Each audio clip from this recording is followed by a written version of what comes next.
இறையேசுவிலே பிரியமான சகோதர சகோதரிகளே, உங்கள் எல்லோருக்கும் ஆண்டவராகிய இயேசு கிறிஸ்துவின் பெயரால் காலை வணக்கங்கள் மற்றும் வாழ்த்துக்கள். நான் உங்கள் அகஸ்டின் வேதியர். இன்று மே மாதம் 16ஆம் தேதி 2026ஆம் ஆண்டு. ஆண்டவரின் மடியில் 5 நிமிடங்கள். நாம் என்ன பண்ணுவோம், யார்கிட்ட ஒரு பெரிய மனுஷங்கிட்ட ஒரு சிபாஸ் லெட்டர் கேட்குறோம் வச்சுங்களேன்.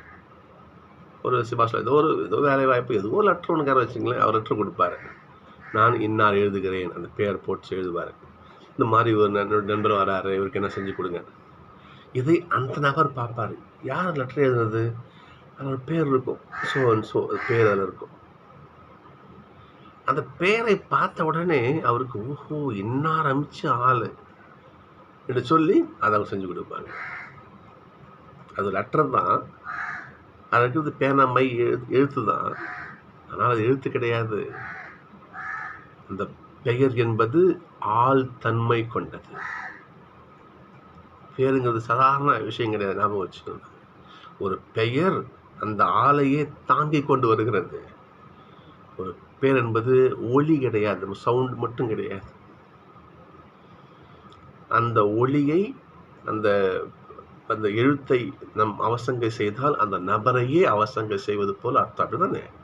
இப்போ என் பேர் அகஸ்டின், ஒரு என் பெயரை தவறாக ஒரு சித்திர எழுத வச்சுங்களேன், அது என்னையே அப்படிதானே அதுக்கு அர்த்தமாகுது. அப்போ பாருங்க பார்ப்போம்.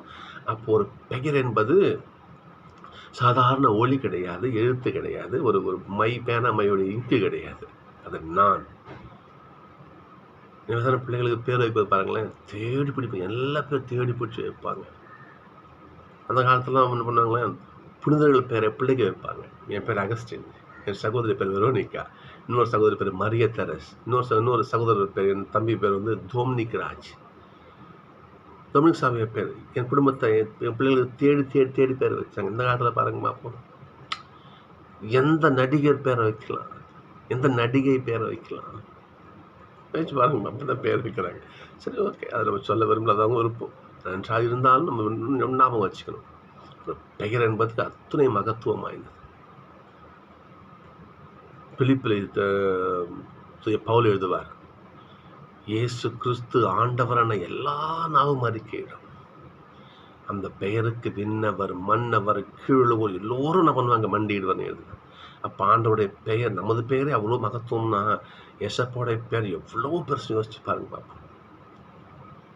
சகோதரர்களே, இன்றைக்கு நீ நட்சத்திர வாசகம் பார்க்கணும். நம்ம என் சீடர்களே, என் பிள்ளைகளே, நீங்கள் என்ன பண்ணுங்க, என் பெயரால் தந்தைகிட்ட ஜெபிங்க, கேளுங்க, உங்களுக்கு கொடுப்பார்.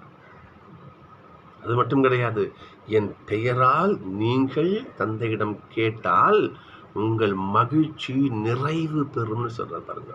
உங்கள் மகிழ்ச்சி குறைவானதாக இருக்காது. உங்கள் மகிழ்ச்சி அழிந்து போகும் ஒன்றா இருக்காது, ஃபுல்ஃபில் அடையும், நிறைவு பெறும் மகிழ்ச்சி. எப்பொழுது என் பெயரால் என்ன பண்ணுங்க, அப்பாட்ட கேளுங்க. இயேசுவோட பேர் அப்பேற்பட்ட வல்லமையான பெயர் சகோதரர்களே. இயேசுடைய பெயரை அது உச்சரித்து பாருங்க, தெரியும். ஒரு கஷ்டமாக இருக்கும்போது ஏசப்பான்னு நீங்கள் சொல்லி பாருங்களேன், மனசு நிறைவு அடையுங்க. நீங்கள் பாருங்க பாப்போம், ஏதோ ஒரு கஷ்டம், ஏசப்பா எனக்கு யான்னு சொல்லி பாருங்க, பேர் உச்சரித்து பாருங்க பார்ப்போம். இயேசுவின் திருநாம கீதம் என் நெஞ்சிலே என்னாலுமே சங்காக முழங்கிட வேண்டும்.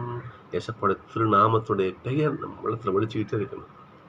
ஒழிக்க வச்சு பாருங்க, தெரியும்.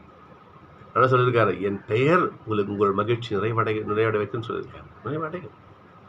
இயேசுவின் நாமம் இனிதான நாமம், இணையில்லா நாமம், இன்ப நாமம், பாவத்தை போக்கும், பயம் அதை நீக்கும், பரம சந்தோஷம் பக்தர் கழிக்கும். இயேசுவின் நாமம் இனிதான நாமம், இணையில்லா நாமம், இன்ப நாமம். ஆண்டவருடைய பெயர் இனிமையான நாமம், இன்பத்தை கொடுக்கின்ற நாமம், பாவத்தை போக்குகின்ற நாமம், பயத்தை நீக்குகின்ற நாமம், இயேசுவின் நாமம். இந்த பெயரைத்தான் முதல் வாசகம் வாசி பாருங்க பார்ப்போம். உலக நாவல் எல்லாம் அறிக்கையிட்டு அப்பள சொல்ற பாருங்க பார்ப்போம். இயேசு கிறிஸ்து மெஸ்ஸியா என்று என்ன பண்ணார், அவர் மக்களுக்கு அறிவித்தார். சகோதரர்களே, இயேசு ஆண்டவர், இயேசு கிறிஸ்து, இயேசு மெஸ்ஸியா, இம்மானுவேல் என்ற பெயரை உச்சரித்தாலே அதற்குரிய பேறு பலன்கள் நமக்கு நிறைவாக வந்து சேரும். அப்பா சொல்லியிருக்காரு, என் பெயரால் நான் அப்பாட்ட கேளு, அப்பா கொடுப்பாரு. அதை நீங்கள் பெறுகின்ற பொழுது, என் பெயரால் நீங்கள் ஜெபித்து அந்த வரத்தை பெற்று நீங்கள் அனுபவிக்கின்ற பொழுது உங்கள் மகிழ்ச்சி நிறைவடைய ஃபுல்ஃபில் அடையும் சொல்லியிருக்காங்க. எனவே நமது வாழ்க்கை நிறைவடைய, நமது வாழ்க்கை பாவமின்றி இருக்க, நமது வாழ்க்கை மகிழ்ச்சியால் மிளிர இயேசப்பாவை நோக்கி ஜெபிப்போம், இயேசு என்று உச்சரிப்போம்.